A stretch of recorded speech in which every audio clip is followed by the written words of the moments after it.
At Rise, our vision is simple: to build wealth in Africa, for Africans, and for generations. As we celebrate 5 years of this journey, we are proud of the impacts we've made so far.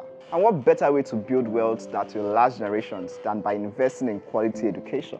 That's why every year, in partnership with the Rumex Foundation, we sponsor SAT registration and exam fees for brilliant Nigerian students. 14 incredible students from all 6 geopolitical zones and the FCT have written their SATs courtesy of this initiative.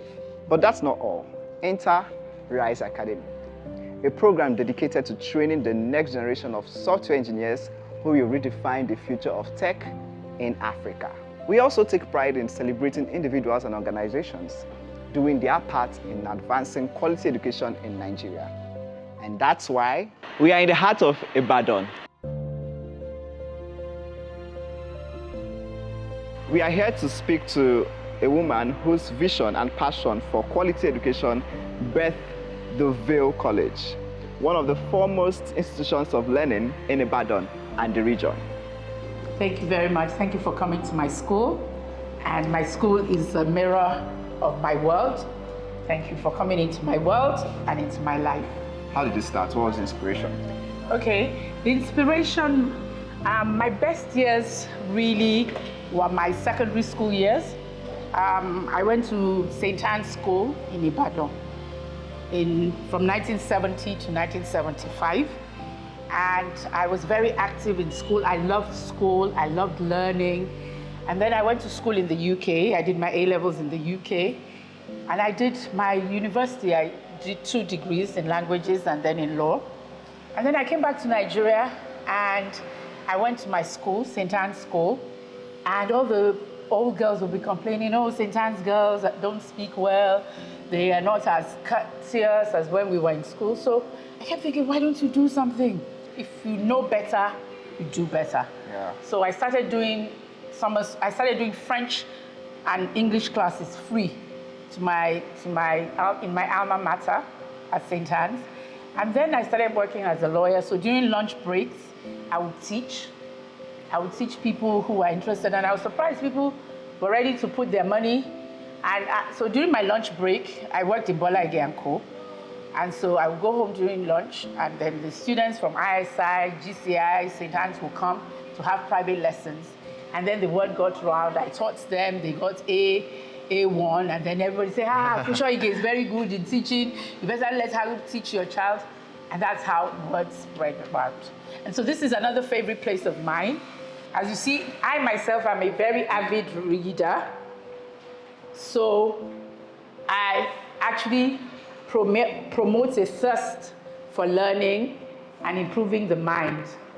And I think that when you stop reading, you stop learning. And when you stop learning, you stop living. So you see, I wrote a book. It's one of the books I've written. I'm also a closet author. I wrote a book in memory of my parents. My mother was a justice of the Court of Appeal. She gave me roots. And then my father, he gave me wings. I really like the thing it does. She gave me roots. Yes, she gave me roots and he gave me wings. So I share my love for reading and writing. So my students write. They take part in competitions and stuff. So try to create a space where they'll be inspired to learn and be. So in the beginning, after starting out, what were because it couldn't have been easy, right? It was not easy. Yeah, so what were the challenges? It was actually, you know how things just happen in spite of yourself. I tried to resist this urge that me, school, how, you know? The people who did education when I was in school were those who couldn't get in for law. Why is God telling me to go and start a school? I don't know. It's not glamorous. It's not, you know, I wanted to be an ambassador and live abroad and, you know, just go for meetings, wear lovely clothes. And so I resisted it. But the more I had relationships with young people, the more their parents said, Funsho, please, you have to do this. So I did a summer school first. And I got other people, because I'm only good in English and French. So I got other people to teach them French, to teach them maths, physics.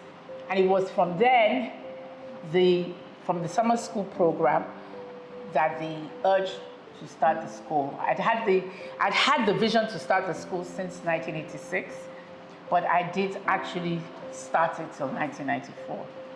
So my next question would then be, your mother was in law, your father was in law, Yes. and you decided to be a teacher. How was that discussion? How was that? I think I really have to give it to my parents. My parents are extremely, extremely liberal. I did French and Spanish. Imagine you send your child to school. She first does French and Spanish. She first says, okay, I want to be a diplomat. And then after 4 years, and I said, no, okay, maybe I should do law. And I'll do law. And then I finished law, and then when I did law, I wanted to be the best criminal lawyer. I wanted to be taking people off death row. And then, my parents being lawyers said, okay, when I come for the holidays, take me to the courts and see armed robbers, the people I should want to take off death row. So by my first interaction with them like this, I'm like, okay, no, I don't want to do criminal law anymore. And so I worked with my dad. I actually worked as a lawyer for 7 years. Oh, okay. And I would go to court with him and everything. So, I thank God. And the most important thing, which I will always, always credit my parents, was that I lost my immediate younger brother, who was a lawyer, in 1993.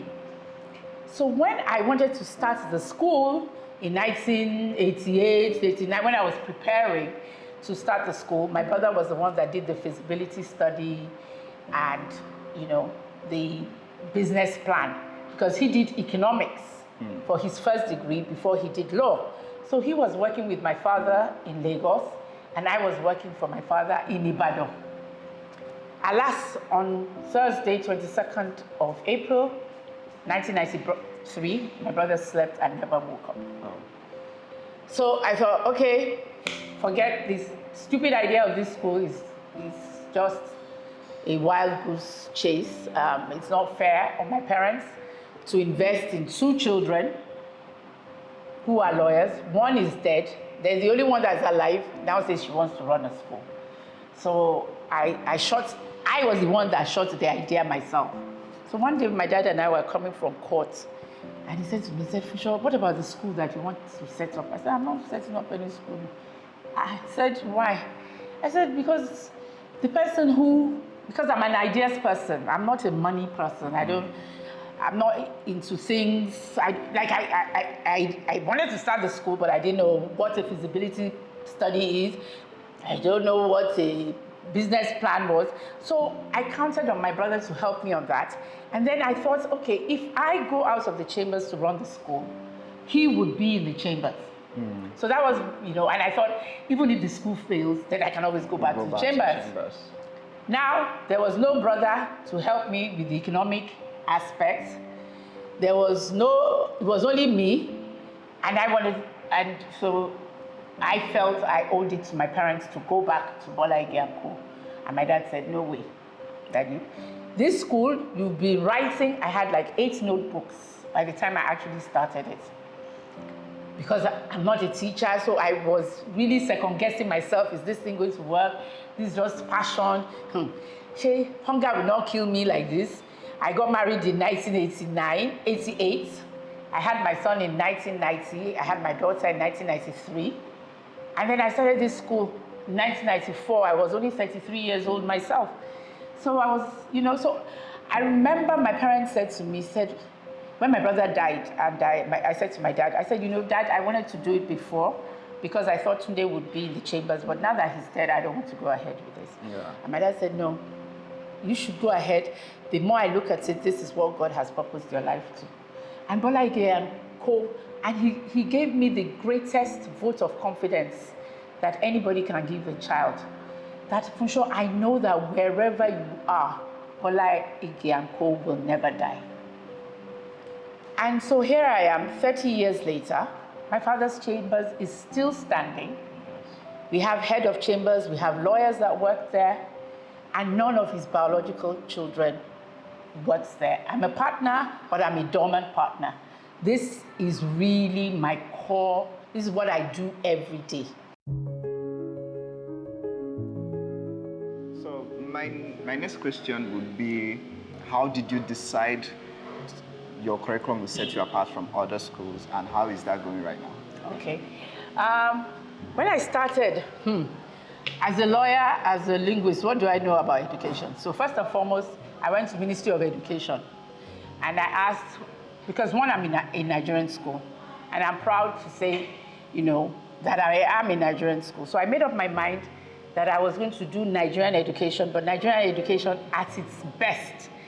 And then what I also learned from all my other schools, and also from home, good home training, good character, emphasis on public speaking, on children who are well-rounded, who can speak Yoruba language, are not ashamed of their mother tongue, music, dance, performing arts, sports.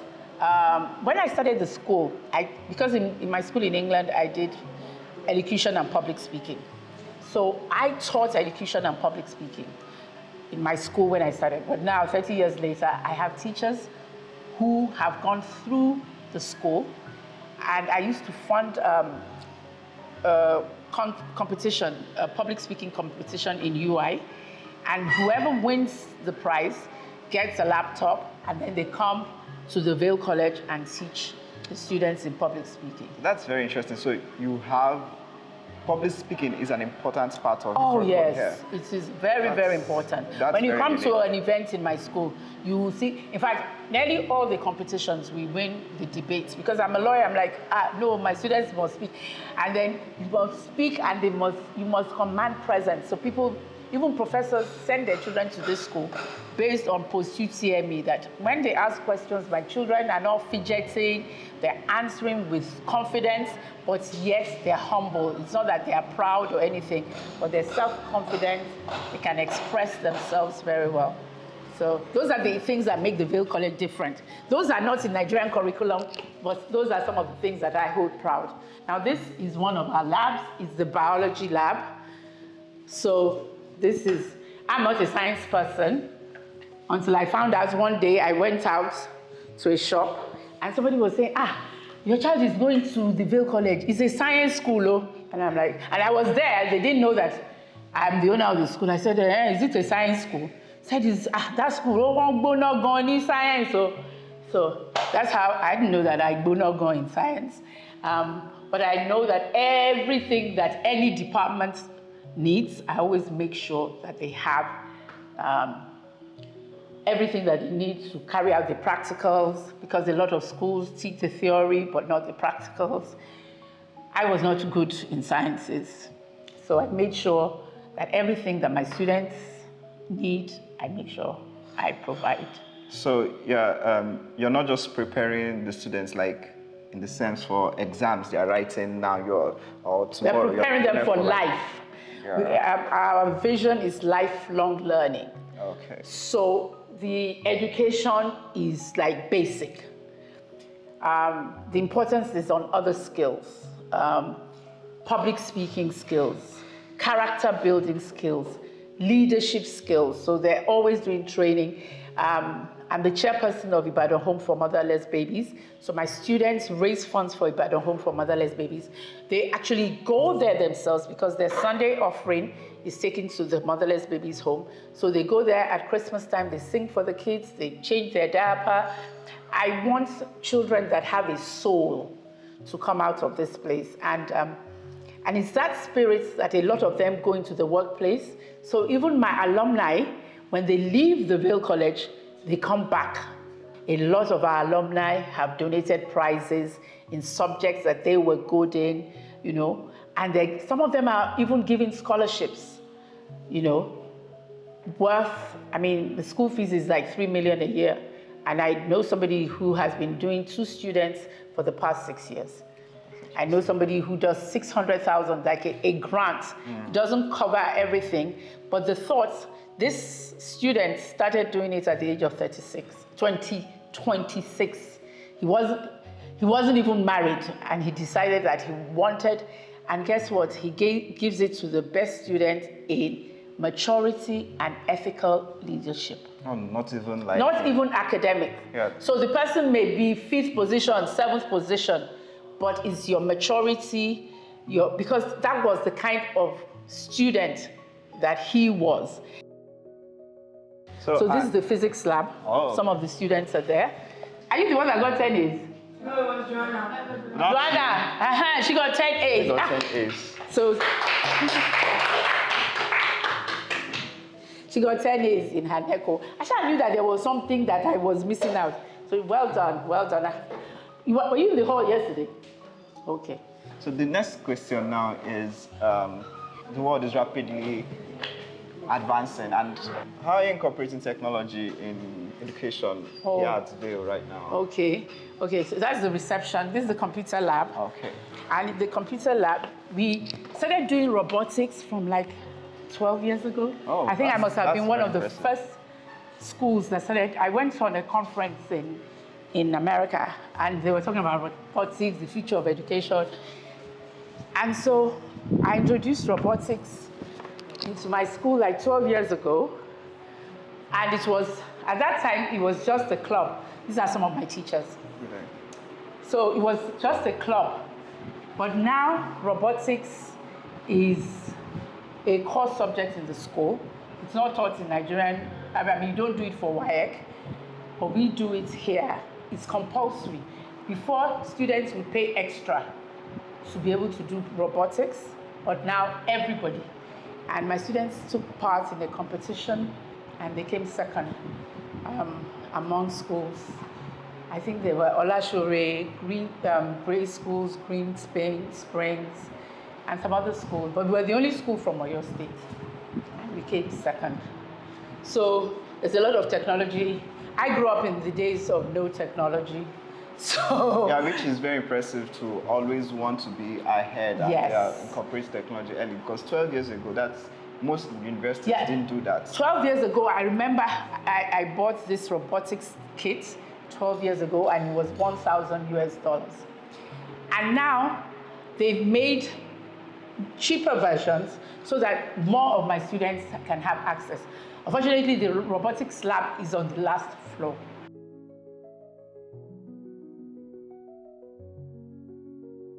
You come to the school to make inquiries. This is where you come, and they will answer your inquiries. That was the first day of the school in 1994. Oh, can we get... Can you imagine seeing me in 1994? So that was the Vale College in 1994. I started in a rented building. It was a story building. We had chairs that had like writing parts stuck on it. Those were the chairs we started off from. That was me. It was our very first assembly. Every session, we start with a service, a church service. As my father-in-law, he used to be a bishop. That's the Venerable Lashebikon. Incidentally, he's now Archbishop of Ondo. He came to preach at our 30th anniversary. He was there on the very first day. And that was me, and those were my 13 students who had faith in this vision of a 33-year-old. That was my first integrated science lab. If I didn't know anything, I knew that I must have a lab. So we had a lab from the first day. Then my dad was speaking to my first 13 students. So there they are. That's Mr. Osula. This is Mr. Osula, the founding principal. That's my husband. And those are my staff. The adults are my staff, and the students. Those were my first staff and my first students in 1994. This was the high table. This was the chairman of the board of governors, because from the beginning, I had all my governance structures in place. So Chief Ms. Adi Ajayi, who's now 94, and now she's been replaced by Dr. Mario. Dr. Mario, I'm sure you've heard of Dr. Mario, is now the chairman of the board of governors. and my father-in-law, the principal, and Venerable Lashibikon. So that was the very first day. Yeah, so you mentioned that when you started with only 13 students. I started with 13 students and 10 teachers. And 10 teachers. So from the inception, you really had like a very, very, very, very good student to teacher ratio. Yes, and it's still like that now. Oh, okay. Right now, I have ratio of 1 teacher to 4 students. That is very good. And every student has a mentor. So every teacher has 5 children that they are responsible for. So if you are failing in a class, they'll talk to your mentor to have a talk with you. We also have a school psychologist, and now we are partnering with the Center for Adolescent Mental Health. So we are finding that a lot more students have depression and issues, cyberbullying and all that. So, and that also shows our core vision. Our core vision is raising lifelong learners who will become leaders. And our core values are character, integrity, teamwork, innovation. And our mission is to be the first choice of parents and children who seek an excellent modern education. We have boarding, we have day students in a co-educational environment based on breadth of curriculum. We do Nigerian exams, we do British exams, we prepare students for SATs. Sound discipline, we are very, very big on discipline, independence of mind, and service to the community. So that's our core vision, our core values, and our mission. And God has helped us these 30 years to be faithful to our vision and our mission. So let's stay here. While you talk about your vision for the future of Vale College is. The future of the Vale College, I believe that it can only get brighter and brighter. I believe that I have succeeded in putting down a firm foundation. I've just been away for 3.5 weeks, and my school was in session, and the school ran. The principal, the accountants, the teachers, everybody knew what to do. It didn't depend on me. And right now I'm taken to the point of ideas, and I have a very good, vibrant board of governors with a deep age range from like 20s to 70. So I'm trusting God, and I've told my children that the next 30 years is in their hands. Definitely, there's going to be a lot more digital, technological advance. My core passion has been the students. From the beginning, I wanted my students to be treated as individuals and not statistics. I wanted to know all my students from the back. I wanted to know who was good in French, who is good in helping the other person. I had a student once who had very bad sickle cell, and she was in GS2. And I had an SS2 student carry her school bag every single day. That for me is service. That for me is what education is about. It goes beyond just book knowledge. So I believe that in terms of the kind of students, the ethos, the core values have been founded in these first 30 years. And I believe that the next 30 years, we're going to see a lot more growth. A lot of my alumni are giving back in so many ways that I can't even. Some of them have offered to mentor students. If you are going to university in Canada, whatever, let them know. They know which university they went to. If you are going to Babcock University, you want to study this, they already give you an idea. And for me, that's really what it's about. The next 30 years, I'll be 93. I probably won't be here. But I know my vision is that the Vale College will outlive me. And I know, to the glory of God, where I have bought it, it's an asset. There are no liabilities. I just completed the school hall in 2020. So the hostel is across the road. That also belongs to us. And so in terms of everything that we need, but obviously education is about learning and about getting better and better. So we'll focus on our core values, which are eternal, you know. Being a good person doesn't change in 30 years, you know. But the way in which I was taught that was sage on stage, and the teacher would just talk. Now the kids are doing a lot more collaborative work, projects. They're doing AI, artificial intelligence, things that did not exist 30 years ago. And we're preparing them for the work, for jobs that we don't know. By the time some of them leave university, some of the courses will be obsolete. So we are teaching them to be creative, to be independent-minded, to think what are the solutions that they can give to the world. Secondary education, university education is supposed to be just a pathway to lead you into having a better life. And I believe that in 30 years, because who knows, in 30 years, maybe schools will not be taught in buildings anymore. I don't know, maybe by that time everybody will be learning online, or there'll be a microchip in everybody's head and all the physics and chemistry and biology, who knows? But I'll be good fertilizer by that time. I'll be gone. I will not be here to see that. But I know that I am so sure, just as my father's chambers, Bola Ige and Co. is alive, 23 years after my father has passed, I trust God and believe God that even when I'm gone, the Vale College will thrive and be even more successful in Jesus' name. Amen. That is my desire. That is my goal. That is the foundation that I'm laying. So my next question would then be, it's 30 years, it's a long time. And in those 30 years, I'm sure there's been like so many proud moments. Yes. Which one would you say is your proudest moment? Or two?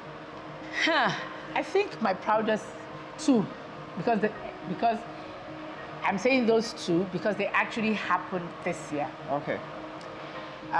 September 2023 was the school's 30th session.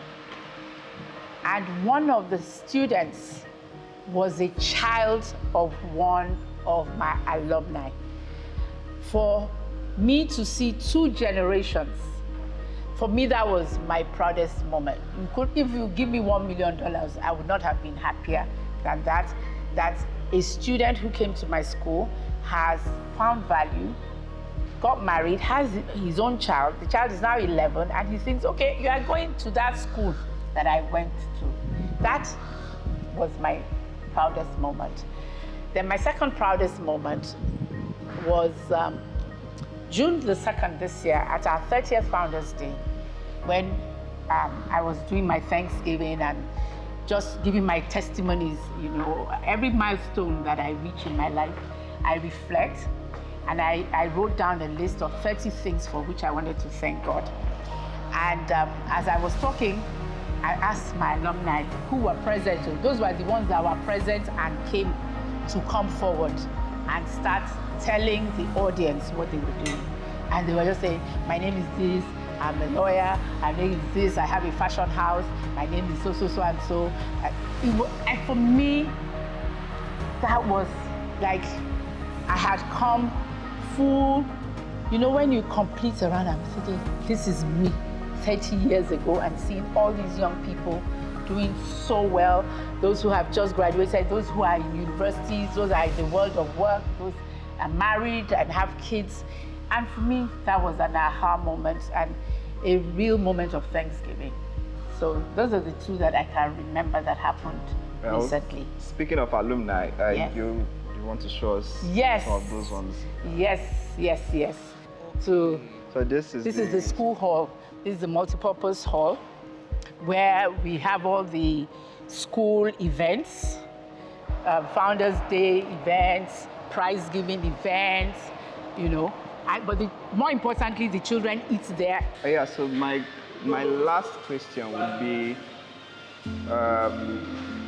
what would you say to someone who is starting a school right now? Just like you had a dream and you pursued it. There's another 33-year-old out there who wants to do and have this what would you say to that person? But I would say, go for it. Go for it. You can do it. If I could do it, you can do it. If you can think it and you can believe it, then you can achieve it. It's very important to surround yourself with positive people. I don't take it for granted that I've been surrounded by positive people. My parents believed in me when I didn't believe in myself. I met and married a man who also believed in that dream, you know. I shared the vision with other people, and they were ready to be teachers in that dream. Students, parents paid for their children to come to a school like this. So I would say, go for it. The same things my parents told me 30 years ago are the same things I would say to that 33-year-old. If you can believe it, you can do it. There's nothing impossible. Every time when I'm driving to school, you know, I am just so filled with such joy. And I think because also I rented, my school is 30 years. And 23 of those 30 years, I was renting one place or the other. I started in rented accommodation in Bodija. I moved to rented accommodation in Iyagonku. Although I built my hostel by the 15th anniversary of the school, I had built my hostel, but I rented the school for 17 years. So when people go by the school and say, wow, that school just grew like a bamboo, I'm like, that school didn't grow, it's been, but you know, I'm thankful. I'm thankful, you know, the fact that I show up every day for 30 years. That table tennis table cost 2.2 million, you know. Somebody has donated that. And then he said, oh, do you have snooker table? Then he donated the snooker table. And this happened in the past 1 month that I was not even in school. So it wasn't even me soliciting, you know. It was like parents, and his child is graduating this year. What can I give the school? You know, I am so blessed. The parents in my school, they are partners, you know. So I've learned, I mean, I still have a long way to go. I still am under-enrolled for the capacity of the school. But I've made up my mind I'm going to keep focusing on what we're good at, and that is good, excellent educational delivery, emphasis on the relationship between staff and students. Even me and my staff, you saw the rapport I have with my staff, both teaching and non-teaching staff. And because I believe that without them, there'll be no school. So, as you said to a 33-year-old, go for it. On the day of the 30th Founders Day, my students sang I Have a Dream, you know, and it reminded me of myself. The power of dreaming and pursuing your dream. And in fact, it had me in tears when they sang it. It was so moving. And I thank God.